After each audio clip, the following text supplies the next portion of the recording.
Okay, तो आज की इस वीडियो में हम लोग बात करेंगे आरटीएमएनयू नागपुर यूनिवर्सिटी की ऑनलाइन एग्जामिनेशन में आप लोगों को जो ऑन टाइम एग्जामिनेशन के टाइम में जो अलर्ट आ रहे हैं और जो आप लोगों की एग्जामिनेशन के टाइम में जो कैमरा ऑन रहता है उसमें जो रिकॉर्ड होता है और जो आप लोग का ऑडियो ऑन होता है वो जो रिकॉर्ड होता है वो कहाँ पर जाता है, क्यों जाता है और वो आप लोगों के जो रिजल्ट में कुछ इफेक्ट डाल सकता है या फिर आप लोगों को फेल कर सकता है उस टॉपिक के ऊपर। तो फर्स्टली हम लोग ये देखते हैं कि जो आप लोग के अलर्ट्स है वो क्यों आ रहे हैं और कितने अगर आप लोग के अलर्ट्स आते हैं तो जो आप लोग का पेपर है वो ऑटो सबमिट हो जाएगा। एक्चुअली में क्या होता है कि सभी बच्चों को अलर्ट नहीं आते, लेकिन मैक्सिमम बच्चों के साथ ऐसा हो रहा है कि बहुत सारे अलर्ट आ रहे हैं। ठीक है, तो उन अलर्ट वो क्यों आ रहे हैं, सबसे पहले तो आप लोग का क्वेश्चन यही है। तो अलर्ट आने का मेन रीज़न और सबसे पहला रीज़न यही है कि अगर आप लोग लैपटॉप में एग्जामिनेशन दे रहे हैं तो जो नोटिफिकेशंस है, कोई भी वेबसाइट को आप लोग अलाउ कर देते हो तो उसके नोटिफिकेशंस आते हैं। तो वो नोटिफिकेशन जैसे भी आएंगे, कोई भी नोटिफिकेशन हो, क्यों ना वो व्हाट्सअप का हो, टेलीग्राम का हो या फिर कोई अदर वेबसाइट का हो, तो अगर कोई भी ऐसे अलर्ट आते हैं, कोई भी ऐसे नोटिफिकेशन आते हैं, तो देखो आप लोगों को जो यहाँ पे लिखा है mood out warning alert count number 1, ऐसे अलर्ट आते जाएंगे। एग्जाम्पल के तौर पे ये हुआ कि जब आज मैं पेपर दे रहा था तो मेरे को फर्स्टली कोई वेबसाइट का एक नोटिफिकेशन आया, तो मुझे सीधा यहाँ पे लिख के आया move move out warning count number 1।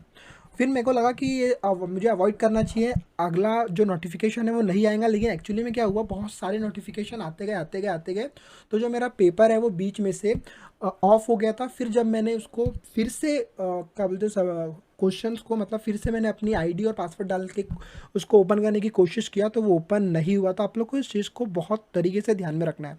अब मैक्सिमम स्टूडेंट्स जो होते हैं वो अपने मोबाइल में एग्जामिनेशन देते हैं, और जो मोबाइल में एग्जामिनेशन देने के बाद क्या होता है, जो वेबसाइट्स के अलर्ट्स होते हैं वो तो नहीं आते हैं, लेकिन जो आपके व्हाट्सअप और टेलीग्राम के मैसेजेस है बहुत आते हैं। तो वो जो आपके अलर्ट आ रहे हैं तो उससे भी आप लोग का जो एग्ज़ाम है वो बीच में से ब्रेक हो सकता है। तो आप लोगों को सबसे पहले यही करना है कि जितने भी आप लोगों के बैकग्राउंड में या फिर कोई वेबसाइट में या फिर व्हाट्सअप में, टेलीग्राम में मैसेजेस आ रहे हैं, उन सबको आप लोग को उसकी जो नोटिफिकेशन है वो म्यूट करना है। आप लोग को अगर कॉल भी आता है तो जो आप लोग का अलर्ट है वो काउंट होते जाएगा।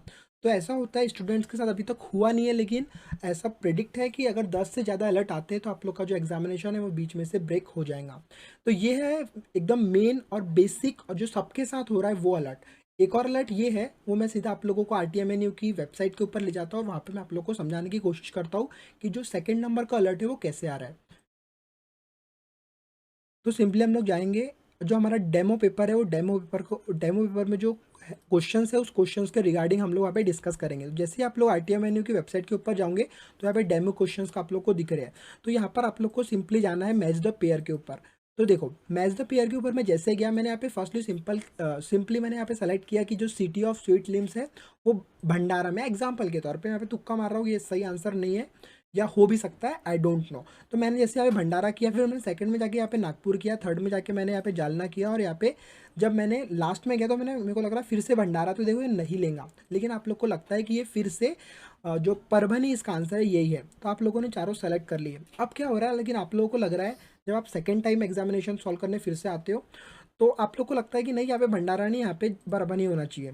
तो जैसे ही आप लोग यहाँ पे क्लिक करोगे तो आप लोग को जो अलर्ट्स है वो इंक्रीज होते जाएंगे। जितने टाइप्स आप करते जाओगे तो आप लोग के जो अलर्ट्स है वो इंक्रीज हो जाएंगे। तो ये अलर्ट को आप लोग को ध्यान रखना, और जो मैंने आपको नोटिफिकेशन के लिए अलर्ट बताया वो अलर्ट को आप लोगों को ध्यान कर रखना। अब रही बात जो आप लोगों का ऑटो रिकॉर्डिंग हो रही है या फिर आप लोग की जो वॉइस रिकॉर्ड हो रही है, वो बहुत सारा डाटा कलेक्ट हो जाता है। एग्जाम्पल के तौर पे आपकी जो यूनिवर्सिटी है वहाँ पे 10 या 20 या 40 बच्चे एग्जामिनेशन नहीं दे रहे हैं, वहाँ पे हज़ारों बच्चे एग्जामिनेशन दे रहे हैं। आप ये भी बोल सकते हो कि आपके जो यूनिवर्सिटी में है वो लाखों बच्चे एग्जामिनेशन दे रहे हैं। तो आप लोग एक जस्ट थिंक लगाओ कि अगर हज़ारों बच्चे का 1 आवर की रिकॉर्डिंग सबमिट करते हैं तो कितना जीबी उन लोगों को लगेगा, और इतना जीबी मुझे नहीं लगता है कि नागपुर यूनिवर्सिटी अफोर्ड कर पाएंगी। और ये जो क्वेश्चन है बच्चों का कि कोई एक्सटर्नली आप लोगों को देख रहा है कि आप लोग एग्जामिनेशन कैसे दे रहे हो, क्या दे रहे हो, तो डोंट बी अफेयर, इसलिए आपको बिल्कुल नहीं डरना है।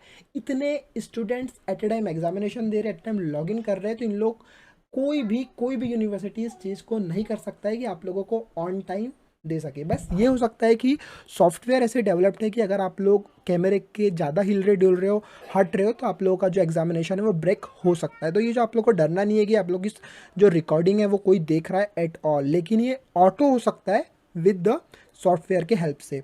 और भाई रही बात रिकॉर्डिंग की, तो इस बार जो आप लोगों की रिकॉर्डिंग्स है वो वहाँ पर ऐसा लिख के आ रहा है कि ऑडियो इज़ नॉट कनेक्टेड। मतलब ये है कि सॉफ्टवेयर की तरफ से ही ऑडियो को बंद कर दिया गया है। तो आप लोगों को इस चीज़ से डरना नहीं है। आप लोग को जो मैंने 2 अलर्ट्स बताए उस अलर्ट के ऊपर ध्यान रखना है। अगर आप लोग ज़्यादा अलर्ट करोगे तो आप लोग का जो रिजल्ट है वो फेल का भी आ सकता है। तो इस वीडियो में हम लोगों ने इस 2 चीज़ को डिस्कस किया। अगली वीडियो में हम लोग फिर मिलेंगे।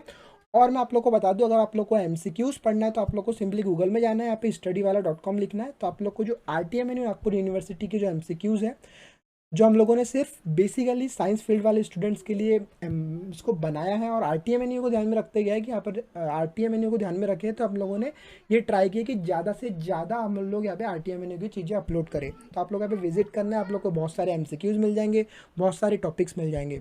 और मैं आपको बता दूं कि अभी हम लोग कुछ लेक्चर्स भी अपलोड करने वाले हैं, तो वो लेक्चर्स भी आप लोग प्ले लिस्ट में जाके देख सकते हो। तो आज की वीडियो में इतना, अगली वीडियो में हम लोग फिर मिलेंगे। जब तक के लिए गुड बाय।